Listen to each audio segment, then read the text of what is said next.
on pourra quand même dire qu'il y a eu un problème de gestion. On aura un problème de faute de gestion. Non, parfait. Ici, vous savez, en tout début de mon propos sur le sujet, oui. J'ai commencé par vous interpeller en tant que représentant de médias, parlant de votre média. Parce que je viens d'écouter monsieur Alain Douc qui est régulièrement sur votre plateau. Donc, comme journaliste, le journalisme est trop sérieux. Quand il affirme péremptoirement qu'il n'y a pas eu l'excuse facile qu'on veut balancer à l'opinion, constatant le fait qu'il y avait une série de complications à ce qu'on puisse émettre des transactions financières. Il le dit avec emphase, avec un sérieux qui, moi, me laisse pantois parce qu'il n'a pas pris le temps de vérifier. Il n'en sait rien du tout de cette opération-là, telle qu'elle a été menée. Mais par la suite, il essaie de se rattraper parce qu'il n'y a pas eu le début de commencement d'une faute, puisque les gens qui sont appelés à constater la faute n'ont pas fait ce type de constat. Vous comprenez? Idem pour votre consultant, M. Niemek, venons-en. Parce que lui, il fait de l'humour. Si vous continuez dans cette lancée, vous allez perdre en crédibilité. Et lui, il est coutumier du fait. Parlant surtout du cas de Samuel Eto'o. Parce qu'il l'a dit tout à l'heure, oui, comme il a l'habitude de le laisser croire. Comme M. Eto'o n'a pas pris le temps d'aller à l'école. Lorsque les gens allaient à l'école, lui, il joue au football. Il n'a pas pris de grandes leçons en termes de management. Alors, je vais vous dire très très clairement, on a affaire à un sujet plutôt très brillant. Et là, je vais rentrer dans son propos humoristique de tout à l'heure. Oui, il est bien plus intelligent que quelques intelligents apparents.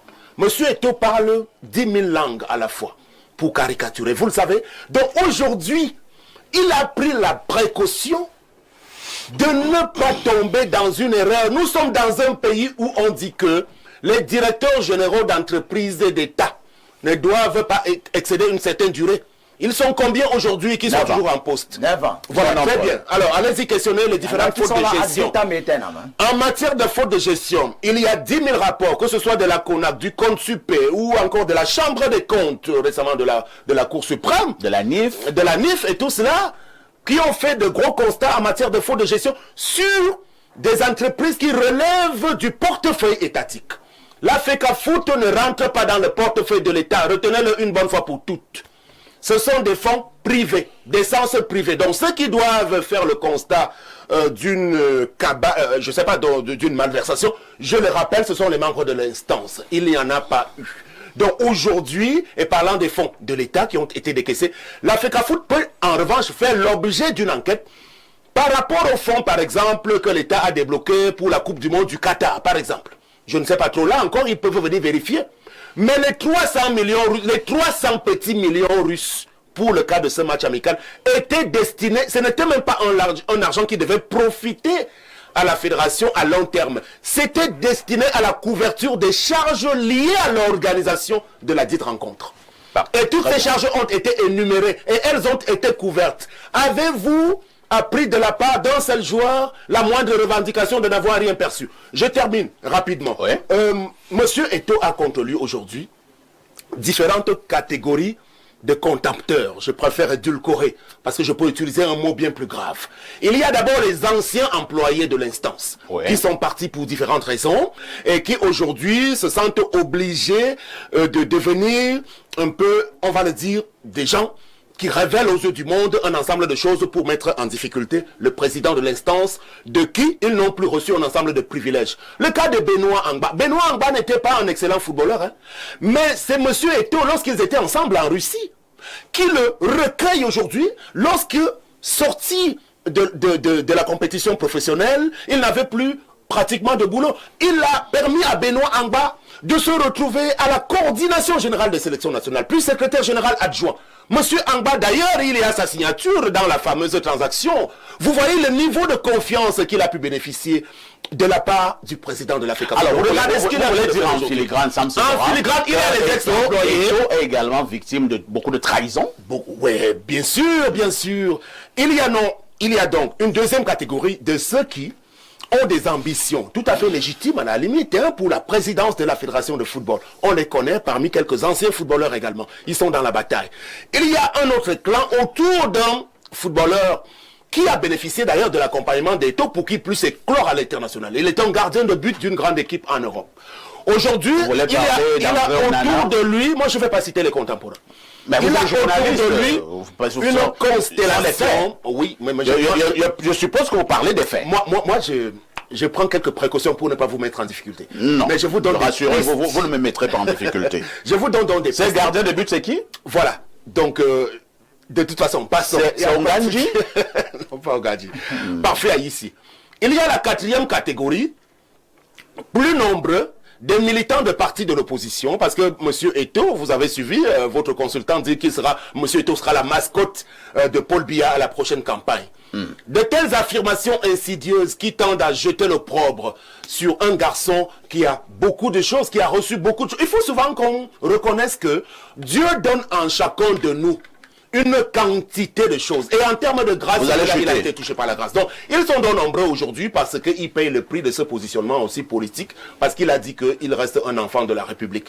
Et tout ce monde-là, toute cette constellation se constitue donc pour trouver des choses, malheureusement ou bien fatalement aujourd'hui, qui ne sont pas étayables et justifiables concrètement. Il faut aller chercher autre chose que le type de malversation auquel on veut nous embarquer aujourd'hui, parce que par le passé, on n'a jamais entendu le nom de M. Samuel Eto'o dans des types de détournement d'argent de ce niveau-là. Très bien. Pierre Blériot, Onyemek, Sam Sévérin pensent qu'ils sont nombreux. Il y a plusieurs catégories de personnes qui sont contre Eto'o, des anciens employés, tout ceci. Certainement également donc quelques personnes qui veulent simplement ternir son image en parallèle avec l'aspect politique. 2025, octobre, c'est demain, et tout, et rien à voir avec la gestion de M. Eto'o. Alors, moi, je me serais bien gardé d'être le commentateur de la pensée de M. Sam Sévérin Ango. Mais Sam Sévérin Ango a attiré votre attention et il faut en tenir le plus grand compte sur la crédibilité de votre chaîne. Ouais. Lorsque vous avez des invités permanents, comme Alain Douk, qui, sans avoir suffisamment fouillé, vient faire des affirmations de manière péremptoire sur une banque dont il ne connaît pas grand-chose. Il a attiré votre attention sur votre consultant. Et le plus important, c'est qu'il vous a dit que ça... l'autre, parce que c'est des Sam, hein, l'autre aussi c'est Sam. L'autre Sam est très intelligent. Il parle 1000 langues. Dans un cours de Simon Ebinet, 2 médecins, il nous enseigne que la faculté de la mémoire est souvent manifestée au plus haut niveau chez ceux qui ont moins d'intelligence. Voilà. C'est-à-dire que si vous allez dans le Grand Nord, là, les griots, c'est des gens qui ont une grande mémoire parce que l'intelligence étant réduite, la mémoire est plus grande. Vous comprenez? Donc c'est le signe qu'on n'est pas intelligent quand on parle beaucoup de langues. Il faut le savoir, première chose. Deuxième chose, parlant de la crédibilité de la chaîne. Votre chaîne vient d'être frappée au niveau de sa crédibilité quand vous avez quelqu'un comme Sam Sévérin Ango comme invité. Comment ça? Oui. Sam Sévérin Ango, dont je ne voulais pas parler, est la manifestation des gens qui enlèvent la crédibilité aux chaînes. Vous connaissez une chaîne à laquelle Sam Sévérin a donné de la crédibilité? Quand vous recevez un type comme Sam Sévérin, on ne vous prend pas au sérieux. Ah bon? On ne vous prend pas au sérieux. On vous prend pour un flagornant. On vous prend pour quelqu'un... Bon, Sam lui-même, quand il s'écoute, lui-même Sam, quand il s'écoute, c'est vrai, il ressemble à l'autre Sam, mais quand il s'écoute, est-ce qu'il se retrouve? S'il n'y a personne qui a été plus véhément contre tout, moi je ne vais pas rentrer dans leur guéguerre là. Est-ce que je sais que Sam a des enfants. Qu'est-ce qu'ils lui disent à la maison? Papa, on t'a écouté hier. Moi je suis constant, moi le consultant. Je suis contre Eto'o. Moi, les mecs, et il n'arrivera pas un jour où je vais me dédire. Donc je ne discute pas d'Eto'o avec les gens qui se dédisent. Ça, il faut qu'on pose. C'est ça la crédibilité. Nous sommes la seule chaîne à avoir attaqué Eto'o, Kamto et Biya et être resté debout. C'est parce que nous sommes crédibles. Sam, si on te met ici, tu vas tuer la chaîne. Moi, c'est ça, il faut ça, je ne sais pas. Je ne voulais pas parler de ça, il ne faut même pas rentrer dans les détails. Parce que, bon, tu as la volubilité dans l'expression, mais tu as quelle crédibilité? Donc, si tu n'avais pas parlé de la crédibilité de la chaîne, je ne t'aurais pas répondu. Je ne sais pas si je dois continuer de rester sur votre plateau. Et pourquoi? Lorsque monsieur était en train de s'adonner allègrement à son petit jeu de massacre, vous étiez impassible, vous n'avez rien dit. Donc si vous l'avez fait, pas, monsieur, je sors. Vous l'avez fait, Sam Sévéran. Vous avez dit que nous sommes en train de perdre la crédibilité. Ça enlève quoi? Si vous voyez, ça c'est le quartier, ça. Oui, mais si vous sortez du plateau, ça nous redonne de la crédibilité. S'il vous plaît, Sam Sévéran, autant vous avez envoyé des coups à M. Niamek, vous ne pouvez pas en prendre. Vous avez dit qu'avec des gens comme Alain, Samuel, on perd en crédibilité. Je vous en ai donné. Voilà. Si je vous donne un gars, vous allez faire comment? Maintenant, je vous repasse la parole. Je vous donne un petit biscuit, vous dites des coups. S'il vous plaît. Sam Sévéran, vous avez la parole. Alors, ce petit jeu, je vais sortir. Vous sortez ça. Alors, je pense vraiment qu'on était en pleine civilisation. Non, on est dans la brousse. Mais en réalité, on fait comment avec les femmes pour être finalement, je suis ici. Je n'ai pas choisi d'être là. Je pense que j'ai reçu une invitation, non? S'il vous plaît. S'il vous plaît. Donc, vous devez dire à vos téléspectateurs que quoi? Ils vous connaissent pas. Choisi pas une querelle entre Niamek. Est-ce que moi j'avais parlé de Je pense que... Attendez un peu. Attendez d'abord. Attendez. Je reprends la parole. Nous sommes ici ce matin parce qu'il y a une situation qui se passe à la FECAFOOT. Voilà, si vous lisez bien le thème.